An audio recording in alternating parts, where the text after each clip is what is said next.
Radhe Radhe everyone. Hope all of you are well. Today we are going to discuss some conversions in organic chemistry. If you know organic chemistry, then this is the easiest part.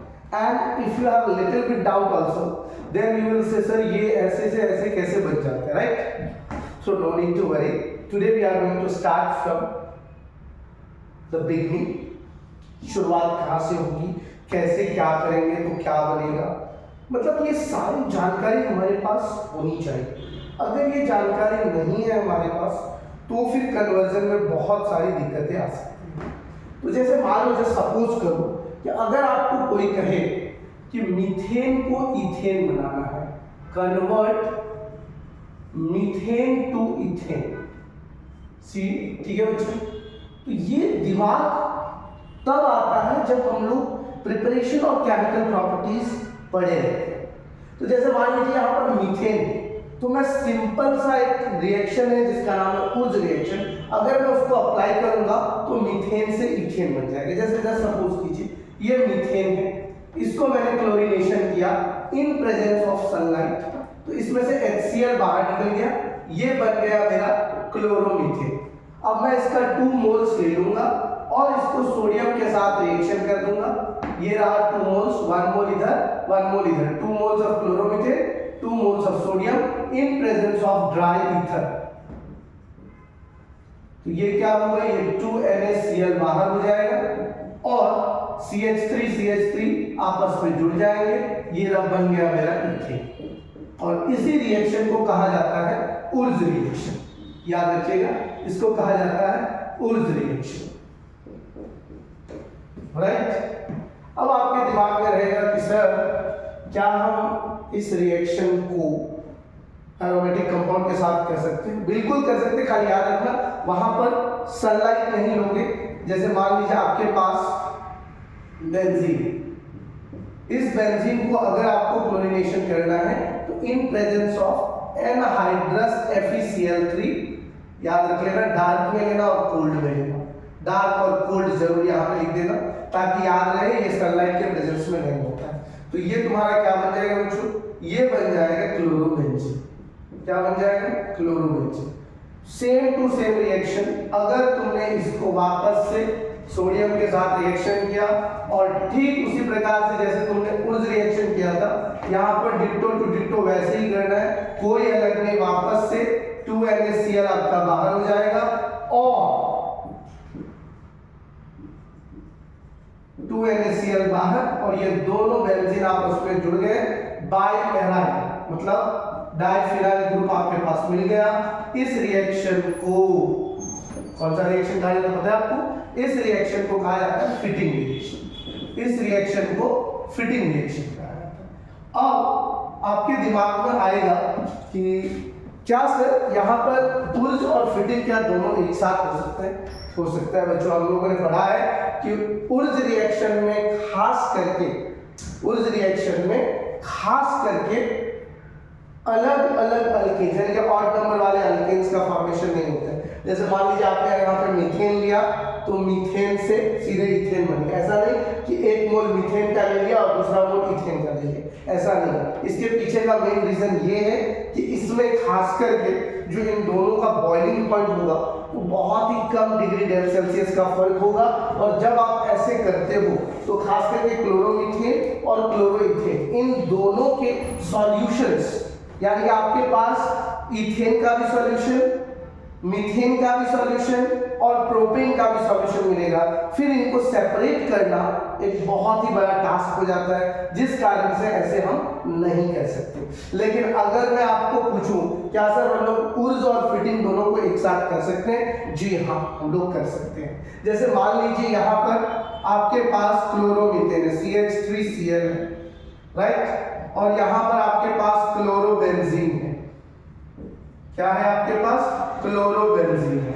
और अगर आप इस दोनों reaction को react करवा रहे हो in presence of dry ether, तो यहाँ पर 2NaCl बाहर हो जाएगा और ये आपका टोल्यूइन का फॉर्मेशन कर देगा. और इस रिएक्शन को कहा जाएगा उर्ज फिटिंग रिएक्शन। क्या कहा जाएगा? उर्ज फिटिंग रिएक्शन। तो खास करके ये छोटे छोटे रिएक्शंस जो है ये हम लोगों को थोड़ा याद रहना चाहिए। देखो मैंने अभी कुछ नहीं किया, ये सिंपल सा रिएक्शन है। जैसे मैंने आपको बताया कि अगर मुझे मीथेन से इथेन बनाना, फिर मैंने आपको बताया फिनाइल से बाइफिनाइल या डाइफिनाइल मुझे बनाना, फिनाइल टू बाइफिनाइल, तो ये रिएक्शन करेंगे।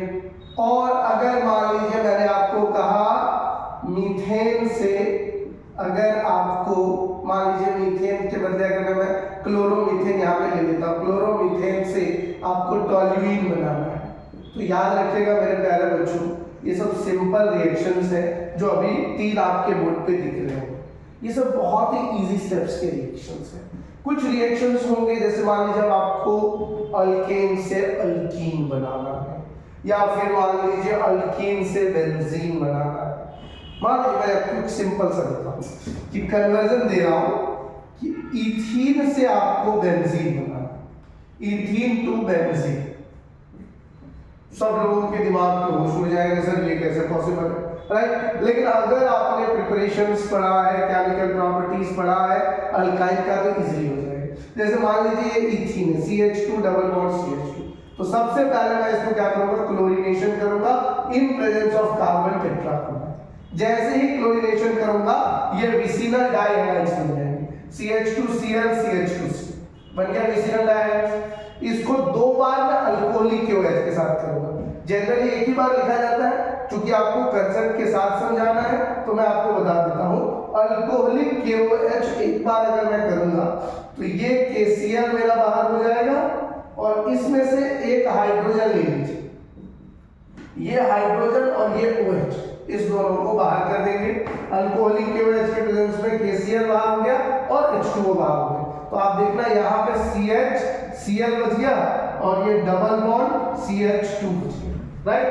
फिर से अगर मैं इसको अल्कोहलिक KOH के साथ करूंगा मेरे प्यारे बच्चों, तो वापस से क्या होगा? KCl बाहर हो जाएगा और H2O बाहर हो जाएगा, तो ये क्या बन जाएगा? ये बन जाएगा एसिटिलीन, राइट? और अगर मैं ये एसिटिलीन का 3 मोल्स लेकर के red hot iron tube at 873 kelvin पर मैं अगर हीट करता हूं तो मेरा बेंजीन का फॉर्मेशन हो जाएगा। देखो ये भी कोई उतना भारी रिएक्शन कहोगे, उतना भारी रिएक्शन नहीं, ये सारे के सारे सिंपल रिएक्शंस हैं, क्लास 11 के रिएक्शंस हैं जो यूज होते हैं क्लास 10 में। तो पहले तो हमें छोटे छोटे स्टेप्स के खास करके ये कन्वर्जन आना चाहिए कि पहले अगर मान लो मीथेन है या कुछ ऐसा कंपाउंड है, उसको क्या करेंगे कि हमारा रिएक्शन आगे प्रोसीड होगा।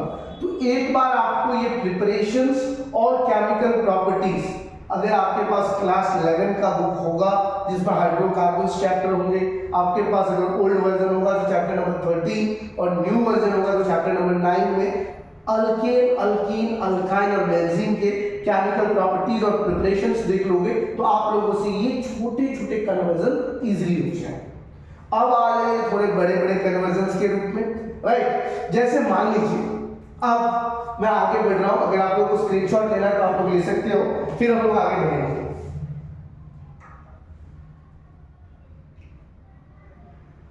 चलिए आप लोगों ने स्क्रीनशॉट ले लिया होगा। अब मैं आगे बढ़ता हूं कुछ और बड़े बड़े कन्वर्जन के रूप में, ताकि आपको याद रहे भाई साहब कि कैसे हम लोग क्लास 12 के फाइनल कन्वर्जन के रूप में आएंगे। सैलिसिलिक एसिड, सैलिसिलल्डिहाइड, ये सब तो कंपाउंड्स हैं।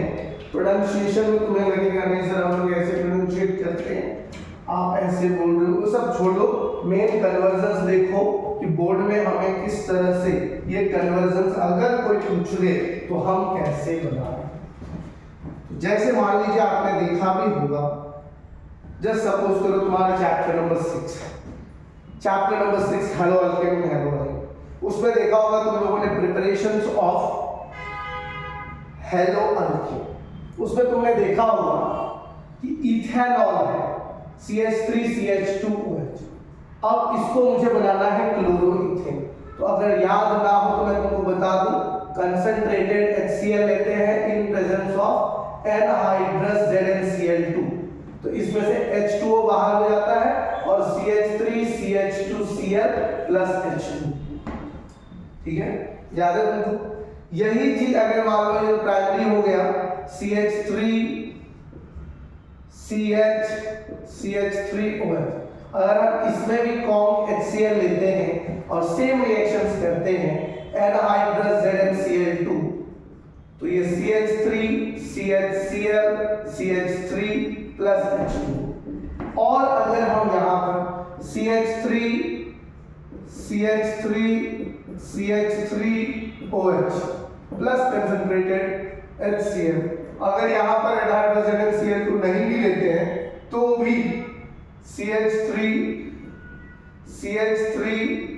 CH3Cl प्लस H2, मतलब ये हमारा प्राइमरी अल्कोहल है, ये सेकेंडरी अल्कोहल है और ये टर्शियरी अल्कोहल, ये सारे primary secondary and tertiary alcohol.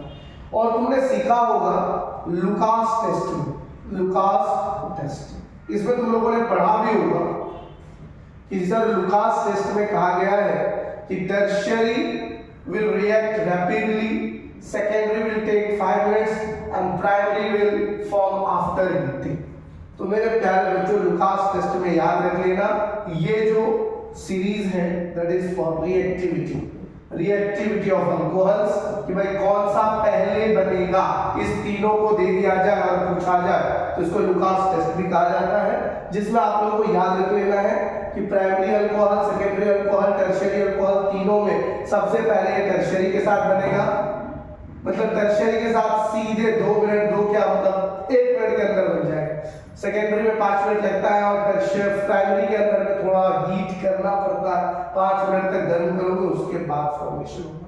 तो ये रिएक्शंस है, इस रिएक्शन से क्या हमें सीख मिलती है कि अगर हमको अल्कोहल से अगर हमको क्लोरो अल्केन बनाना है, क्लोरो या फिर ब्रोमो या कोई भी क्लोरो ब्रोमो और एनी हेलो अल्केन बनाना है, कोई भी हेलो अल्केन बनाना है, तो हम लोग लुकास टेस्ट का यूज कर सकते हैं, मतलब अल्कोहल से हेलो अल्केन बनाने के लिए। तो हेलो अल्केन में खास करके क्लोरो अल्केन याद रख लेना, ये क्लोरो अल्केन अगर तुम बनाओगे तो इसे ब्रोमो अल्केन जैसे मैंने यहाँ पे लिखा, जैसे मान लो CH3 CH2OH है और मैं इसको HBr के साथ ब्रोमिक एसिड के साथ रिएक्शन करूंगा, तो याद रख लेना मेरे प्यारे बच्चों यहाँ पर कंसंट्रेटेड सल्फ्यूरिक एसिड लेना पड़ेगा, यहाँ पे एनहाइड्रस ZnCl2 नहीं लूंगा, मैं कंसंट्रेटेड सल्फ्यूरिक एसिड लूंगा, तब जाकर के यह मेरा ब्रोमो इथेन बनेगा और H2 बनेगा। देखो ये छोटे छोटे कंसेप्ट जब हायर स्टैंडर्ड्स में जाओगे तो जाके समझ में आएगा कि रियली ये कन्वर्जन कितना % सॉल्यूशन के अंदर में लिया जाता है, क्योंकि हम लोग क्या है कि थ्योरेटिकली खाली पढ़ते हैं, प्रैक्टिकली जब करोगे तो पता चलेगा really sir why we have taken the concentrated sulphuric acid. जैसे इसी रिएक्शन में मैं तुमको एक छोटा सा मैकेनिज्म दिखाता हूं कि जैसे मान लो प्राइमरी अल्कोहल था और मैंने उसका एक मैकेनिज्म है जैसे CH3 CH2OH, ठीक है बच्चा, बोलोगे सर ये क्या बना दिया, तो ये पता होना चाहिए तुमको कि ऑक्सीजन के पास 2 लोन पेयर, ये दोनों लोन पेयर क्या करते हैं, इसको पोलर होने के लिए बेंड करते हैं। बोलोगे सर ये कहां से आया, तो केमिकल बॉन्डिंग में एक थ्योरी है जिसको वैस्पर थ्योरी कहा जाता है, valence shell electron pair repulsion theory, उसमें बताया गया है कि लोन पेयर मैक्सिमम रिपल्सन होता है। Valence shell electron pair repulsion theory का एक सबसे बड़ा पॉइंट है कि लोन पेयर सबसे ज्यादा रिपल्शन, उससे कम लोन पेयर बॉन्ड पेयर, उससे भी कम बॉन्ड पेयर। तो यहाँ पे दोनों लोन पेयर है, रिपल्शन होते हैं, रिपल्शन के कारण इनका जो लीनियर स्ट्रक्चर होता है वो लीनियर ना होकर के ये पोलर बेंड स्ट्रक्चर का फॉर्मेशन करते हैं। अब अगर मान लो इनको जो तुम्हारा कैटलिस्ट है दैट इज एनहाइड्रस ZnCl2, ये Zn क्या करेगा, इस ऑक्सीजन पे रिएक्ट करेगा, तो जैसे ही ZnCl2 इस अल्कोहल पे रिएक्ट करेगा तो ये CH3 CH2OH और यहाँ पे ZnCl2, अब क्या होगा भैया, ऑक्सीजन के पास इलेक्ट्रॉन की कमी होगी, ठीक है बच्चा, जैसे ऑक्सीजन के पास इलेक्ट्रॉन की कमी होगी तो अब जो तुम्हारा ये HCl है, H+ और Cl-, ये क्या करेगा भैया, ये फटाफट H प्लस जैसे इसके साथ रिएक्शन करेगा, ये Cl यहाँ पर आकर के इस कार्बोकेटायन के पास जा करके फटाफट ये CH3 CH2 Cl बना लेगा। ये आपका दोनों इस Zn भी अपना इलेक्ट्रॉन लेकर के बाहर हो जाएगा, H2 हो जाएगा, और ये जो Ni + ZnCl2 था वापस अपने फॉर्म में। तो जनरली बचपन से हम लोग पढ़ते हैं कि कैटलिस्ट कोई काम नहीं करता है, कैटलिस्ट सिर्फ रिएक्शन के रेट को इंक्रीज और डिक्रीज करता है। बात तुम्हारा बिल्कुल सही है, इंक्रीज डिक्रीज करता है, लेकिन बिना कैटलिस्ट का रिएक्शन इनिशिएट नहीं करता है। कैटलिस्ट के वजह से ही रिएक्शन का इनिशिएशन होता है, जो आप लोगों ने केमिकल काइनेटिक्स में एक्टिवेशन एनर्जी के नाम से पढ़ा होगा कि क्यों कोई रिएक्शन एक्टिवेट होता है रिएक्टेंट से प्रोडक्ट की तरफ। तो छोटे छोटे रिएक्शन से, जैसे मान लीजिए मैंने अभी आपको सिखाया कि अगर मान लो अल्कोहल से तुमने HCl के साथ रिएक्शन किया, HBr के साथ रिएक्शन किया, अगर मान लो तुम्हारे दिमाग में आएगा सर मैं HI के साथ रिएक्शन कर सकते हो, लेकिन वहां पर कंसंट्रेटेड सल्फ्यूरिक एसिड में वहां पर तुमको लेना पड़ेगा कंसंट्रेटेड फास्फोरिक एसिड। मतलब अगर CH3 CH2OH है, अगर मैं उसको HI के साथ रिएक्शन, बेटा ये इतना ज्यादा, ये तुरंत आयोडीन गैस में कन्वर्ट हो सकता है। इसीलिए हम लोगों को यहाँ पर तो 75 या 97% हम लोगों को कंसंट्रेटेड H3PO4 फास्फोरिक एसिड लेना पड़ता है, तब जा करके ये हमारा CH3 CH2I बनता है और यहाँ पर H2O बनता है। लेकिन जब तुम देखोगे कि रिएक्शन को अगर तुमने थोड़ी देर के लिए भी छोड़ दिया तो ये आयोडीन गैस बन करके बाहर हो जाएगा। मतलब थोड़ा हम लोगों को ये सारे रिएक्शंस में सावधानी बरतने की जरूरत होती है। जनरली कोई भी हैलोजेंस हम लोग नहीं ले सकते। जैसे क्लास 11 में तुम लोगों ने पढ़ा होगा कि HBr के साथ जनरली जब हम किसी भी अल्कीन को रिएक्शन करते हैं तो मार्कोनिकॉसरूल और एंटी मार्कोनिकॉसरूल होता है, लेकिन क्या ये HCl और HI के साथ होता है? तो वहां पर क्लास 11 में इस चीज के बारे में थोड़ी सी जानकारी दी गई है। यही चीज जब आप हायर स्टैंडर्ड में केमिस्ट्री को लेकर के पढ़ोगे तो आपको पता चलेगा कि क्यों ये नहीं किए जाते। रेड्यूसिंग एजेंट, ऑक्सीडाइजिंग एजेंट, किस कारण से ये सारी चीजें होती। तो ये जब हायर स्टैंडर्ड में जाओगे, अभी जितना हमें जरूरत है अभी उसको हम लोग देखेंगे कि अल्कोहल से किस तरीके से हम लोग खास करके कन्वर्जन करेंगे क्लोरो अल्केन का, ब्रोमो अल्केन का। तो ये आपने दूसरा रिएक्शन देखा। पहले हम लोगों ने देखा था अल्केन से डबल अल्केन कैसे बनाएंगे, एराइल से बाई एराइल कैसे बनाएंगे, बाई फिनाइल कैसे बनाएंगे, फिर अल्काइल से अल्काइल फिनाइल कैसे बनाएंगे। मतलब उर्ज रिएक्शन देखा था, फिटिंग रिएक्शन देखा था, उर्ज फिटिंग दोनों देखा था। अभी हम लोगों ने लुकास टेस्ट देखा। अब इसी लुकास टेस्ट को ग्रूव्स रिएक्शन भी कहा जाता है। याद रखिएगा ये तीनों जो टेस्ट है इसमें खास करके इसको ग्रूव्स प्रोसेस क्या कहा जाता है, ग्रूव्स प्रोसेस। इसको हमें याद रख लेना है कि ये प्राइमरी अल्कोहल, सेकेंडरी अल्कोहल और टर्शियरी अल्कोहल के साथ किस तरह से कन्वर्ट करते हैं।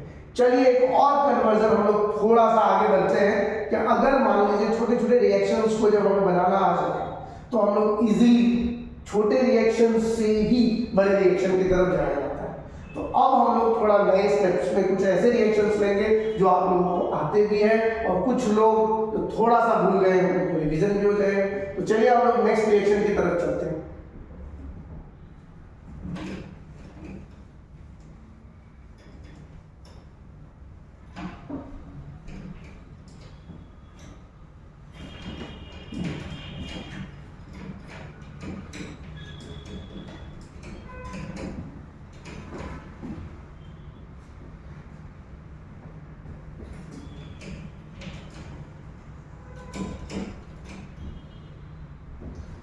चलो अब जो है मान लीजिए आपके पास अभी आपने अल्कोहल से अल्कीन से आपको अल्कीन बना।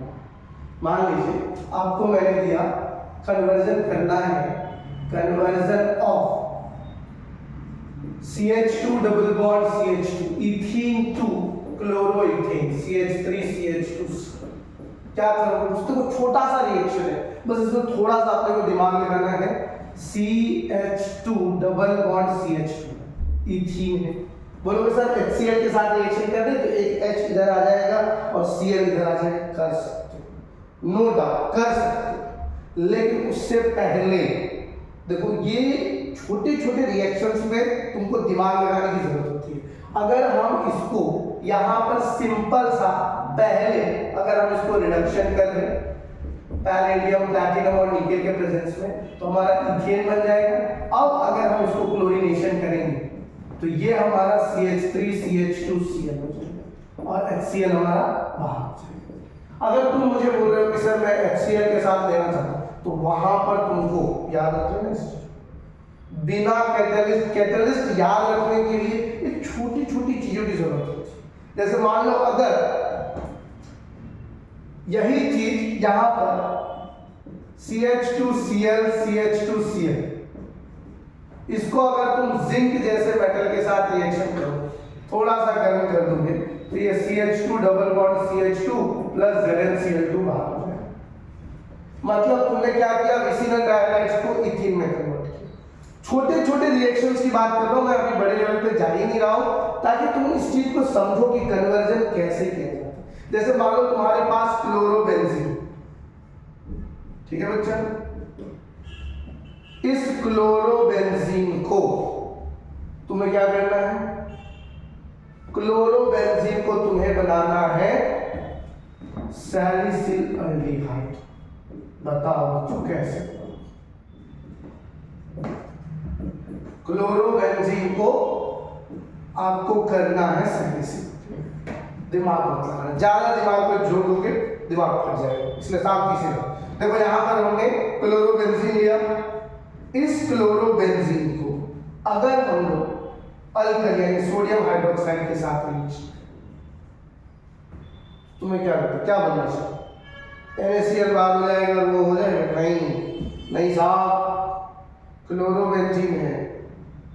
मैं आपको पहले भी बताया और अभी भी बता रहा हूं कि कभी भी aryl group nucleophilic substitution reaction easily नहीं करता, वेरी डिफिकल्टी, ड्रास्टिकली और nucleophilic substitution reaction drastically.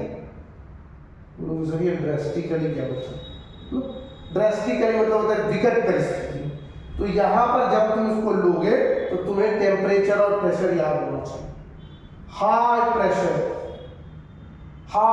And high temperature लोग सब कितना 873 800 जितना डिग्री सेल्सियस 800 केल्विन पे और लगभग 200 से 300 ATM। जब तक वो नहीं लोगे तब तक ये OH यहाँ पे नहीं जुड़ेगा, तब तक आपका ये NaCl नहीं बनेगा। तो it's very easy to convert alcohol to salicylaldehyde, जिसको हम लोग क्या कहते हैं, याद है आपको? राइमर-टाइमर रिएक्शन कहते हैं। लेकिन अगर यहां से अगर कन्वर्ट करना है तो पहले डाउस प्रोसेस बताना पड़ेगा। डाउस प्रोसेस याद है? डाउस प्रोसेस, डाउस प्रोसेस में फिनॉल से क्लोरोबेंजीन बनाना होता था। यस, तो यहाँ पर भी तुमको थोड़ा सा दिमाग लगाना, ज्यादा नहीं लगाना है। NaOH के साथ अगर हम करते हैं तो NaCl ही बाहर होगा और अपना OH जुड़ेगा। लेकिन याद रख लेना बच्चों, 800 केल्विन 200 से 300 ATM प्रेशर, तब जाकर के तुम्हारा फिनॉल बनेगा। अब इस फिनॉल को बच्चा वापस से अपने को NaOH के साथ रिएक्शन करना, NaOH के साथ रिएक्शन करना, तो ये सोडियम फिनॉक्साइड बन जाएगा। बनेगा या नहीं बनेगा? Sodium phenoxide ONA। अब इसको क्लोरोफॉर्म के साथ रिएक्शन कर दो CHCl3 के साथ, तो इसमें से HCl बाहर हो जाएगा और ये हमारा CHCl2 यहाँ पे जुड़ जाएगा, ONA CHCl2। वापस से हम लोग 2 मोल्स ऑफ NaOH के साथ रिएक्शन करेंगे, NaOH, तो ये क्या करेगा बच्चा, NaCl बाहर हो जाएगा और 2 मोल्स ऑफ NaCl बाहर, और हमारे पास बन जाएगा ये सोडियम फिनॉक्साइड और यहाँ पर CHOH, जो कि एक अनस्टेबल कंपाउंड है। ये क्या है बच्चा? अनस्टेबल कंपाउंड है। इसमें से H2O बाहर हो जाएगा। अब जो हमारे पास बचा है बच्चा ONaCHO, ONA और CHO। अब इसको हम लोगों को डाइल्यूटेड HCl के साथ रिएक्शन करना है, तो जाकर के हमारा वापस से ये फिनॉल और इधर सैलिसिल अल्डिहाइड, यानी कि राइमर-टाइमर रिएक्शन यहां से ही आपका स्टार्ट होता है, इधर से राइमर-टाइमर रिएक्शन स्टार्ट होता है। लेकिन ये सारे छोटे छोटे रिएक्शंस जब आप थिंक करोगे कि कैसे बने जाते हैं, तो ही ये संभव है, अन्यथा संभव नहीं है। तो कन्वर्जन में मैं आशा करता हूँ आप लोग एक दो स्टेप्स तो जरूर सीख गए होंगे कैसे किया जाता है। बाकी nitration, sulphonation, chlorination, halogenation, bromination, ये सब का आप मेरे चैनल में जाकर के वीडियो देख सकते हो। मैंने छोटे छोटे वीडियोस बनाए हैं इलेक्ट्रोफिलिक सब्स्टिट्यूशन रिएक्शंस के। बाकी अगर कोई ऐसा कन्वर्जन है जो आपसे नहीं हो पा रहा है तो आप कमेंट बॉक्स में जरूर करें। आज के लिए बस इतना ही। Thank you very much, have a great day.